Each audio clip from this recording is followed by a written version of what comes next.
La fédération, elle a un objectif en tête, faire en sorte que le golf soit déconfiné dans les meilleurs délais. Pour ce faire, on travaille avec deux groupes. Les fédérations européennes dans lesquelles la pratique du golf est encore aujourd'hui possible, pour bâtir un protocole sanitaire renforcé qui sera très proche de celui qui était en vigueur au moment du 11 mai.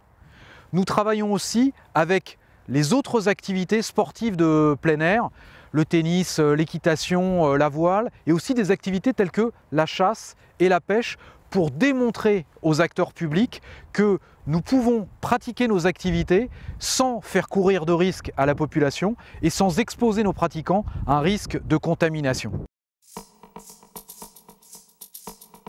Les interlocuteurs de la fédération, ce sont les mêmes que ceux qui appartiennent au réseau qu'on avait mobilisé lors des travaux conduits pendant la première phase de déconfinement. Ce sont des conseillers dans les cabinets ministériels, ce sont des parlementaires, ce sont aussi des élus publics de terrain, des maires, des présidents de collectivités. C'est l'ensemble de la sphère publique avec laquelle nous échangeons très régulièrement pour faire porter notre démarche, notre stratégie, notre protocole sanitaire et donner des garanties à l'ensemble de ces interlocuteurs qu'on peut jouer au golf malgré le contexte sanitaire.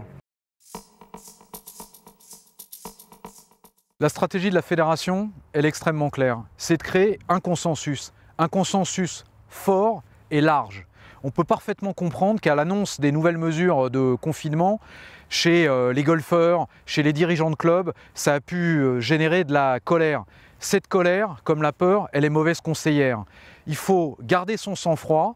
La fédération, elle n'est pas dans les cordes, elle est au centre du ring. Elle travaille avec d'autres fédérations de sport de plein air extrêmement populaires, puissants. On pense au tennis, on pense à l'équitation, mais quand on se réfère à ces activités de plein air, on pense aussi à d'autres activités qui sont au cœur de l'esprit des Français, la chasse, la pêche. L'ensemble de ces activités, l'ensemble des fédérations qui les représentent, mènent une action unie avec la Fédération française de golf pour convaincre le gouvernement que nos activités peuvent être déconfinées sans hypothéquer les enjeux de santé publique. Donc c'est sur cette ligne que nous nous battons, que nous cherchons à convaincre, notamment Matignon, l'Élysée, que le golf, ainsi que ces autres disciplines, peut être déconfiné dans les meilleurs délais. S'agissant de la filière golf, je le disais tout à l'heure, on n'a pas besoin de dissension et ça tombe bien, on n'en a pas. L'enjeu de la stratégie que je viens d'évoquer en quelques mots, c'est qu'elle soit maîtrisée et qu'elle soit pilotée par la fédération, mais pour qu'elle porte, pour qu'elle ait du poids, il faut représenter l'ensemble de notre filière. C'est le cas, une nouvelle fois, ça a été la force de la filière golf, contrairement à d'autres disciplines dans lesquelles on a pu voir des dissensions entre le sport amateur, le sport professionnel. On n'a pas eu à pâtir de ces difficultés dans le golf. Donc là, encore une fois, l'ensemble des acteurs de la filière golf sont parfaitement unis pour porter la voix de notre sport. En termes de perspective, il y a deux scénarios qui sont sur la table et qui sont étudiés évidemment au plus haut niveau de l'État. La première fenêtre de tir, on la connaît, c'est le 1er décembre.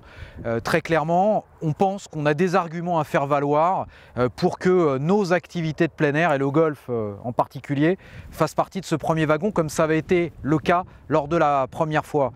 Le deuxième wagon, c'est à l'horizon des vacances de décembre. Bon. Aujourd'hui, je suis bel et bien incapable de vous dire quel sera le scénario qui sera privilégié par le gouvernement. Ce que je peux vous dire, c'est que l'ensemble des acteurs de la filière golf, les groupements professionnels, les équipes fédérales sont mobilisés 7 jours sur 7 pour faire valoir nos arguments aux côtés des autres sports de plein air, activités de plein air, et les faire entendre au plus haut niveau de l'État. Les réponses, on les connaîtra très vraisemblablement à l'horizon du Conseil de défense qui se tiendra le mercredi de la semaine prochaine. En attendant, on va continuer de faire valoir ces arguments, encore et toujours de convaincre pour que notre sport soit déconfiné dans les meilleurs délais.